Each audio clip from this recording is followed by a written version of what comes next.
Hello दोस्तों, कैसे हो आप लोग। आशा करते हैं कि आप सभी लोग अच्छे होंगे। दोस्तों, आप सभी को अपने यूट्यूब चैनल सोनू स्टडी करने में स्वागत है। दोस्तों, आज हम बात करने वाले फिजिक्स के 40 महत्वपूर्ण क्वेश्चन जो किसी भी एग्जाम के लिए इंपॉर्टेंट है, जो किसी भी एग्जाम में पूछा जा सकता है। तो आप लोग वीडियो में शुरू से लेकर के अंत तक बने रहिएगा और 40 में से कितने क्वेश्चन का आंसर आप दे रहे हैं वो कमेंट करके जरूर बताइएगा। तो चलिए शुरू करते हैं। आपका पहला सवाल है, समतल दर्पण द्वारा बना प्रतिबिंब सदा होता है। समतल दर्पण द्वारा बना प्रतिबिंब सदा होता है, तो इसका राइट आंसर हो जाएगा ऑप्शन सी, सीधा और आभासी। आपका दूसरा सवाल है, आंख में प्रवेश करने वाला प्रकाश की मात्रा को नियंत्रित करता है। यानी कि आंख में प्रवेश करने वाला प्रकाश की मात्रा को नियंत्रित करता है, तो इसका राइट आंसर हो जाएगा ऑप्शन ए, परितारिका। आपका तीसरा सवाल है, समतल दर्पण द्वारा बना प्रतिबिंब होता है। यानी कि समतल दर्पण द्वारा बना प्रतिबिंब होता है, तो इसका राइट आंसर हो जाएगा ऑप्शन बी, काल्पनिक। आपका चौथा सवाल है, वास्तविक वस्तु का आभासी प्रतिबिंब होता है। यानी कि वास्तविक वस्तु का आभासी प्रतिबिंब बनता है, तो इसका राइट आंसर हो जाएगा ऑप्शन बी, समतल दर्पण से। आपका पांचवा सवाल है, वास्तविक प्रतिबिंब की प्रकृति कैसी होती है। वास्तविक प्रतिबिंब की प्रकृति कैसी होती है, तो इसका राइट आंसर हो जाएगा ऑप्शन ए, उल्टा। आपका छठा सवाल है, आदर्श वोल्ट मीटर की प्रतिरोधकता कितनी होती है। आदर्श वोल्ट मीटर की प्रतिरोधकता कितनी होती है, तो इसका राइट आंसर हो जाएगा ऑप्शन डी, असीमित, यानी कि अनंत भी कहते हैं इसे। आपका सातवां सवाल है, ध्वनि तत्व किस पर निर्भर करता है। ध्वनि तत्व किस पर निर्भर करता है, तो इसका राइट आंसर हो जाएगा ऑप्शन ए, आवृत्ति। आपका आठवां सवाल है, साधारण बातचीत की ध्वनि की तीव्रता कितनी होती है। साधारण बातचीत यानी कि जो नॉर्मल हम लोग बातचीत करते हैं, उसके ध्वनि की तीव्रता कितनी होती है, तो इसका राइट आंसर हो जाएगा ऑप्शन बी, 30 से 40 डेसिबल। आपका अगला सवाल है 9, सीटी स्कैन में प्रयोग किया जाता है। सीटी स्कैन में प्रयोग किया जाता है, तो इसका राइट आंसर हो जाएगा ऑप्शन सी, एक्स किरणें, यानी कि एक्स किरणें से ही सीटी स्कैन किया जाता है। आपका अगला सवाल है 10, घरों में लगे पंखों बल्ब आदि होते हैं। यानी कि घरों में लगे पंखे बल्ब आदि किस क्रम में होते हैं, तो इसका राइट आंसर हो जाएगा ऑप्शन बी, समानांतर क्रम में। आपका अगला सवाल है 11, प्रत्यावर्ती धारा को दिष्ट धारा में किसके द्वारा बदला जाता है। जो प्रत्यावर्ती धारा होता है उसको दिष्ट धारा में किसके द्वारा बदला जाता है, तो इसका राइट आंसर हो जाएगा ऑप्शन सी, सेफ्टी फायर के द्वारा ही बदला जाता है। आपका अगला सवाल है 12, इलेक्ट्रॉन करंट का यूनिट निम्न में से कौन सा है। इलेक्ट्रॉन करंट का यूनिट निम्न में से कौन सा है, तो इसका राइट आंसर हो जाएगा ऑप्शन डी, एम्पियर। आपका अगला सवाल है 13, निम्न में से अर्धचालक नहीं है। यानी कि निम्न में से कौन अर्धचालक नहीं है, तो इसका राइट आंसर हो जाएगा ऑप्शन बी, अर्सेनिक। यानी कि अर्सेनिक से विद्युत धारा प्रवाहित नहीं होती है। जिससे होकर के विद्युत धारा प्रवाहित होती है उसे चालक कहते हैं, और जिसमें आसानी से विद्युत धारा प्रवाहित नहीं होती है उसे अर्धचालक कहते हैं। आपका अगला सवाल है 14, समान आवेश में होता है। समान आवेश में होता है, तो इसका राइट आंसर हो जाएगा ऑप्शन सी, विकर्षण।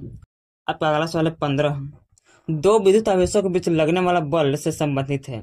दो विद्युत आवेशों के बीच लगने वाला बल से संबंधित है, तो इसका राइट आंसर हो जाएगा ऑप्शन बी, कूलाम के नियम। आपका अगला सवाल है 16, निम्नलिखित में से कौन सा सर्वोत्तम विद्युत चालक है। निम्नलिखित में से कौन सा सर्वोत्तम विद्युत चालक है, तो इसका राइट आंसर हो जाएगा ऑप्शन है चांदी। यानी कि चांदी से आसानी से विद्युत धारा प्रवाहित होती है। आपका अगला सवाल है 17, प्रतिरोध का मात्रक है। प्रतिरोध का मात्रक क्या है, तो इसका राइट आंसर हो जाएगा ऑप्शन बी, ओम। आपका अगला सवाल है 18, सूर्य की ऊर्जा उत्पन्न होती है। सूर्य की ऊर्जा उत्पन्न होती है, तो इसका राइट आंसर हो जाएगा ऑप्शन सी, नाभिकीय संलयन से। आपका अगला सवाल है 19, गुरुत्वाकर्षण का नियम किसने दिया था। गुरुत्वाकर्षण का नियम किसने दिया था, इसका राइट आंसर हो जाएगा option C, Isaac Newton. Isaac Newton ने गुरुत्वाकर्षण बल का खोज किया था। गुरुत्वाकर्षण बल उसे कहते हैं जो किसी भी चीज, जो कोई भी चीज ऊपर से गिर रहा है तो उसको धरती आसानी से खींच लेती है, उसे ही गुरुत्वाकर्षण बल कहते हैं। जैसे न्यूटन साहब ने एक सेब के पेड़ पर जो है कि इसको परीक्षण किया था। आपका अगला सवाल है 20, एक हॉर्स पावर कितने वाट के बराबर होता है। एक हॉर्स पावर कितने वाट के बराबर होता है, तो इसका राइट आंसर हो जाएगा ऑप्शन सी, 746 वाट। आपका अगला सवाल है 21, प्रकाश का रंग निर्धारित होता है। प्रकाश का रंग निर्धारित होता है किससे, तो इसका राइट आंसर हो जाएगा ऑप्शन सी, तीव्रता से। आपका अगला सवाल है 22, ध्वनि का पिच किस पर निर्भर करता है।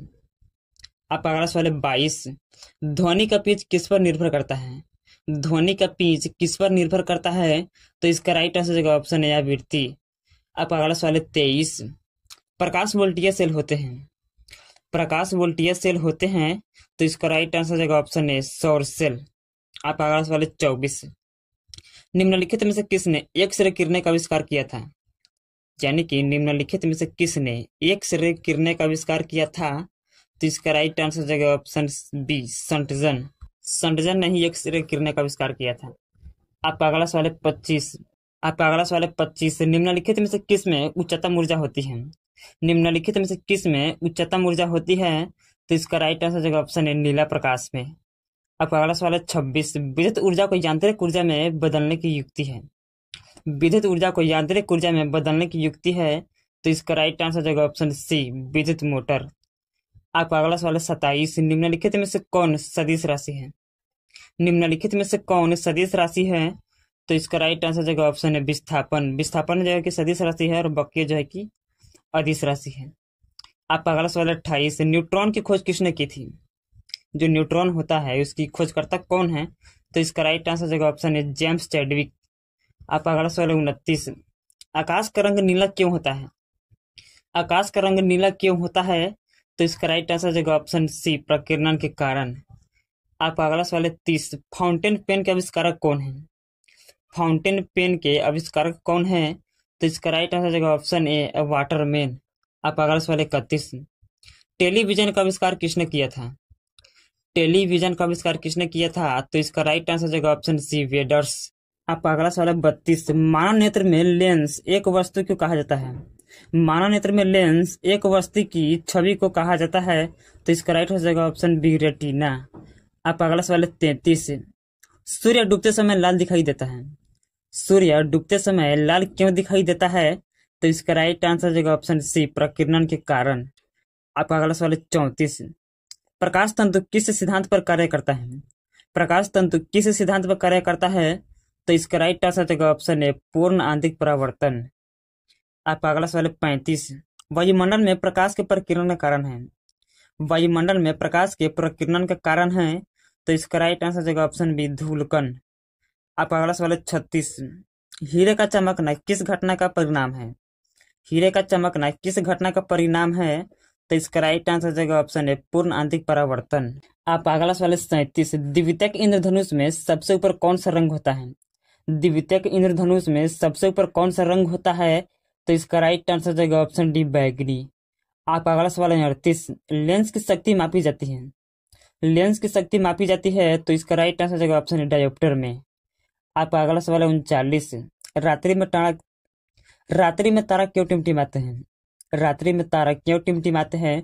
तो इसका राइट आंसर जगह ऑप्शन है प्रकाश के अपवर्तन के कारण। आपका अगला सवाल है 40। प्रकाश का वेग अधिकतम होता है? प्रकाश का वेग अधिकतम होता है, तो इसका राइट आंसर जगह ऑप्शन सी निर्वात में।